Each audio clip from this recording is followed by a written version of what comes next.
50 போட்டியாளர்களாக அரங்கத்தில் கால் பதிச்சிருக்காங்க. நான் கூட இப்படி பாத்துக்கிட்டே இல்லைங்க. உங்க ஆளு தங்கமான ஆளுங்க. ஸ்டார்டிங் எப்படி இருக்கு, போக போக எப்படி இருக்குன்னு தெரியல. திருப்பி ஒரு கும்பலை கூட்டி ஏமாத்துறாங்க. சார் வடகரியாலும் தொலைகரியாலும் போயாகுது. என்னையா அது? முடியல, நான் டயட்ஸ்க்கு விட்டுனா.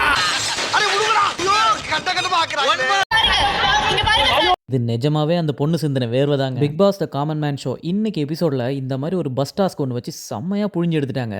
செலெக்ஷன் ப்ராசஸோட ஃபர்ஸ்ட் ஸ்டெப்பே பிக் பாஸ் ஃபினாலே மாதிரி இருந்தது. காமனரை செலக்ட் பண்ணுறேன்னு சொல்லிட்டு மாமனார் வீட்டு கொடுமை மாதிரி ஒன்று நடந்துட்டு இருந்துச்சு. அதில் மாமியார் மாதிரி வந்த மாயா மற்றவங்கலாம் என்ன கொடுமை பண்ணாங்கன்னு உள்ளே போய் பார்த்துடலாமா?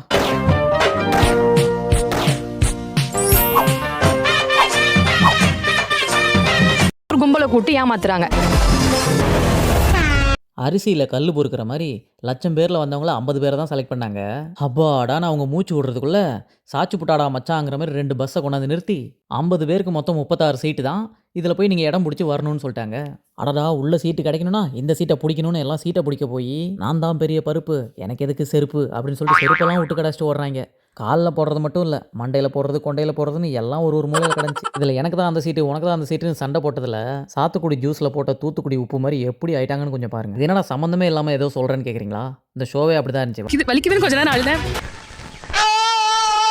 இருட்டறையில் முரட்டு குத்து மாதிரி அவ்வளோ நேரம் இருட்டில் பஸ்ஸில் இருந்துட்டு வேர்த்து விறுவிறுக்க வெளியே வந்தா கண்ணை கட்டி ரொம்ப நேரமாக க்யூவில் நிற்க வச்சிட்டாங்க. இப்போ பஸ்ஸில் சீட்டு பிடிக்கிறேன்னு உழுந்து வாரி அடிச்சு பிடிச்சிக்கிட்டு இதெல்லாம் பத்தலையாம். அதில் உடையாத காலு கை மண்டையெல்லாம் இதில் வந்து உடச்சிக்கோங்கன்னு இன்னொரு டாஸ்க்கு. சேரெல்லாம் கவுத்தி போட்டு அதில் ஆப்பு மாரி அடியில் டோக்கனை வச்சு நீங்களே தேர்வு செய்து அமரலாம்.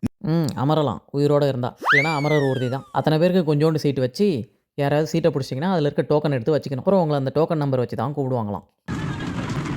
முக்கால்வாசி பசங்க ஓரளவுக்கு சீட்டை பிடிச்சி அங்கங்கே தங்கிட்டு இருந்தாங்க. சீட்டு கிடைக்காத பொண்ணுங்கெல்லாம் தொங்கிட்டு இருந்தாங்க. முனியம்மா ஓரளவுக்கு ஒரு சீட்டை பிடிச்சாங்க. உட்காரும்போது பார்த்தா அடிக்கடியில் ஒரு பொண்ணு கழுத்து மாட்டிட்டு இருந்தது. அது கீச்சுன்னு கத்தனோடனே அவங்க வீச்சுன்னு ஏஞ்சிட்டாங்க.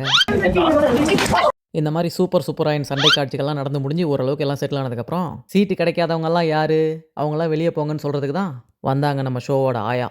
இல்ல எனக்கு புரியல அதாங்க நம்ம கோஸ்ட்டு ஹோஸ்ட்டு அதே தான். அது என்ட்ரி கொடுத்த உடனே நம்ம பண்ண அலப்பறைக்கு இவங்க எதுக்கு நம்மளை கூப்பிட்டாங்க?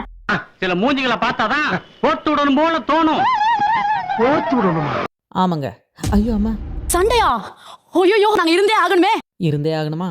அங்கே ஓரமாக தான் கக்குஸ் இருக்கு. ஹாயா போய் உட்காருங்க மாயா. சரி, சேர் இல்லாமல் டோக்கன் கிடைக்காதவங்கலாம் எலிமினேட்டட். அதில் நம்ம முனிமாவும் இருந்தாங்க. இதை பற்றி நீங்கள் என்ன நினைக்கிறீங்க அப்படின்னு கேட்க, சீட்டு கிடச்சிது, ஆனால் ஒருத்தவங்க கைன்னு கத்தும்போது அப்படி அவங்கள அடித்து தள்ளிட்டு உட்கார எனக்கு மனசு இல்லைங்க அப்படின்ட்டாங்க. இதை பாராட்டி இன்னொருத்தவங்கள்ட்ட இருந்து டோக்கனை பிடுங்கி முனியம்மா கொடுத்துட்டாங்க. டேய் இது விஜய் டிவிடா, இது எங்கள் இஷ்டம், நாங்களே காட்டி கொடுப்போம், நாங்களே கூட்டி கொடுப்போம். நான் சம்பளத்தை சொன்னேங்க, தேவைப்பட்டா மாமா வேலையும் செய்வோம். செகண்ட் லவ் ஷோன்னு ஆரம்பிச்சு ஏண்டா நம்ம எவ்வளவு சீன் போட்டாலும் இவன் காமெடி சீன் ஆகிறானே. இதுலேருந்து எலிமினேட் ஆன எல்லாரையும் வெளியே கூட்டு போய் சர்ப்ரைஸ் அப்படின்னு சொல்லி அவங்களுக்கும் டோக்கன் கொடுத்து உள்ளே வச்சுட்டாங்க. இப்போ சொல்லுங்கள், நான் சொன்னதில் ஒன்றும் தப்பு இல்லையே. ராஜு ஆரியெல்லாம் சும்மா வர வச்சுட்டு ஓவியாவுக்கு மட்டும் பயங்கரமாக இன்ட்ரடக்ஷன், குரூப் டான்சர்ஸ்லாம் போட்டு. பின்ன ஆர்மியெல்லாம் வச்சுருக்காங்கல்ல, நான் இப்போ யார் வச்சுருக்காங்கன்னு தெரியாது அந்த ஆர்மியை. பிக் பாஸ்னால உங்களுக்கு என்ன சேஞ்ச் ஆச்சுன்னு கேட்டால், லைஃப்பில் பிரச்சனையெல்லாம் எப்படி எதிர்கொள்கிறது, எப்படி சமாளிக்கிறதுன்னு கற்றுக்கிட்டேன்னாங்க. உடனே ராஜு பிக் பாஸ்னால ஓவியாவுக்கு என்ன மாற்றம் நடந்ததுன்னு கேட்கக்கூடாது, இவங்களால பிக் பாஸ்க்கு என்ன மாற்றம் நடந்ததுன்னு கேட்கணும். வழியுது ராஜு. அந்த பக்கத்தில் ஒரு கப் இருக்கு, எடுத்து பிடிச்சிக்கோங்க. இந்த உலகத்துல ஒரு மாயா இல்லவே இல்லை, நான் மட்டும் தான் இருக்கேன். ஏன்னா சேர்க்க மாட்டாங்க. அப்புறம் ஒரு வழியாக ஃபர்ஸ்ட் கண்டஸ்டண்ட்டை உள்ளே இறக்குனாங்க. அவர் பேர் தடீஸ்வரனா. ஒரு வேளை சோறு வச்சுட்டு பேர் வச்சிருப்பாங்களோ. லவ் மேரேஜ் இல்ல, இஷ்டப்பட்டு கல்யாணம் பண்ணிட்டு இஷ்டப்பட்டாச்சு. அவர் அரேஞ்சு மேரேஜா, அதனால ரொம்ப சோகமாக சொல்லிட்டு இருந்தாரு. அப்போ நீங்கள் இஷ்டப்பட்டு கல்யாணம் பண்ணலையா, எத்தனை குழந்தைங்க அப்படின்னு கேட்க, என் ஒய்ஃப் ப்ரெக்னெண்ட்டாக இருக்காங்க, 2 வயசுல ஏற்கனவே ஒரு பையன் வேற இருக்கான்ட்டாரு. இஷ்டம் இல்லாமலே இவ்வளவு. ஓஹோ அப்படியா சங்கதி. நினச்ச வாழ்க்கை கிடைக்கலன்னா கிடைச்ச வாழ்க்கையை பிடிச்சி ஏற்றுக்கணும் அப்படின்னாரு. அதுக்கு ஓவியா நினச்ச வாழ்க்கை கிடைக்க ஏதாவது முயற்சி பண்ணீங்களான்னு கேட்க, இப்போ ஃபீல் பண்ற மாதிரி அழகா இருக்க பொண்ணு லவ் பண்ணிருக்கலாமோ அப்படி. இவருக்கு 24 வயசு தான் ஆகுதான். இப்போவே வந்து பிஸ்னஸ் மேனாக இருக்காராம். அது ஏன்னா ஆஃபீஸ் ஒர்க்குன்ற மாதிரி யாருக்காவது அடிமையாக இருக்கிறது சுத்தமாக பிடிக்காதான். அப்படி என்ன பிஸ்னஸாக இருக்குன்னு தானே கேட்குறீங்க. இதோ 4 மாடு வச்சிருக்கேன். ஆத்தி இவ்வளோ பெரிய பிஸ்னஸ் மேனு தெரியாமல் நம்ம பாட்டுக்கு வாய விட்டோமே. இவர் திடீர்னு என்ன சொல்லிட்டாருன்னா, இப்போ நீங்களாம் எல்லாருக்கும் அடிமையாக இருக்கீங்க, நாங்களாம் அப்படி இல்லைன்னு சொல்லிட்டாரு. ஆரிக்கு கோவம் வந்து பூரி சுடுற மாதிரி கேள்வி கேட்டே அவர் வறுத்தெடுத்து விட்டாருங்க. அப்போ ஆரி கேட்டார், அப்போ ஸ்கூல் காலேஜ் வச்சு நடத்துகிறவங்க, உலக மக்களே கார்பரேட்டில் போய் வேலை செய்கிறாங்க, அவங்க எல்லாமே அடிமையாக இருக்காங்களா? அப்படியா? ஐயோ, இப்போ இதுக்கு நான் என்ன பதில் சொல்கிறது அப்படின்னு ஒரு பெக்கன்னு முழிக்க, சார் நான் யாருக்கும் அடிமை இல்லை, யார் சொல்கிறது நான் கேட்க வேணான்னு சொல்ல, ஆரி வந்து அப்போ நீங்கள் சொல்கிறது உங்கள் மாடு கேட்குமான்னு கேட்டார். கேட்கும். ஏன் கேட்கணும்? கேட்கும். ஏன்னா அது மாடு அப்படின்னு ராஜு சொன்னார். ஆமாம் அது மாடு, நீ மூடு அப்படிங்கிற மாதிரி ஆரி ஒன்று கேட்டார் பாருங்க. மாடு மட்டும் எதுக்கு நீங்கள் சொல்கிறத கேட்டு நடக்கணும்னு கேட்க அவர் வந்து நான் தான் அது கேட்குற சாப்பாடெல்லாம் கொடுக்குறேன்ல அப்படின்னாரு. மாட்டுக்கு வந்தால் ரத்தம், உனக்கு வந்தால் முத்தம். நான் சொல்றேன். தானே உங்களுக்கு சம்பளம் கொடுக்குறாங்க. தம்பி தடீஸ்வரா, நீ அவர்கிட்ட மாட்டல, அவர்கிட்ட தான் நீ மாட்டிக்கிட்டு இருக்க. இவரோட தனி டேலண்ட்னு சொல்லி குடத்தை பல்லாலே ஃபுல் குடத்தை தண்ணியோட தூக்குவான்னு சொல்லி தூக்கி காட்டினேன். இதை பார்த்து மயங்கி ஓவியா செலக்ட் பண்ணிட்டாங்க. எனக்கு உங்களை ரொம்ப பிடிச்சிருக்கு. I think you are a real person. இப்போ தடீஸ்வரனுக்கு செலக்ட் ஆயிட்டோன்ற சந்தோஷத்தை விட ஓவியா என்ன பிடிச்சிருக்குன்னு சொல்லிட்டாங்கன்ற சந்தோஷத்தில் குச்சி குச்சி ஹோத்தாகே ஓவியா என்ன பார்த்தாகேன்னு சந்தோஷமா ஆடிட்டு இருக்காரு. அப்புறம் தடீஸை முடிச்சிட்டோன்னே ஒரு லேடிஸ், இவங்க பேர் மோனிகா கிறிஸ்டினாவா. இவங்க ஒரு கார்ப்பரேட் கம்பெனியில் மேனேஜராக இருக்காங்களாம். ரொம்ப சொஃபிஸ்டிகேட்டடா ஸ்பீக்கிங் இன் இங்கிலீஷ் அந்த மாதிரி பார்த்துருப்பாங்க ஆஃபீஸில். ஏன் இப்படி பாக்குறாரு?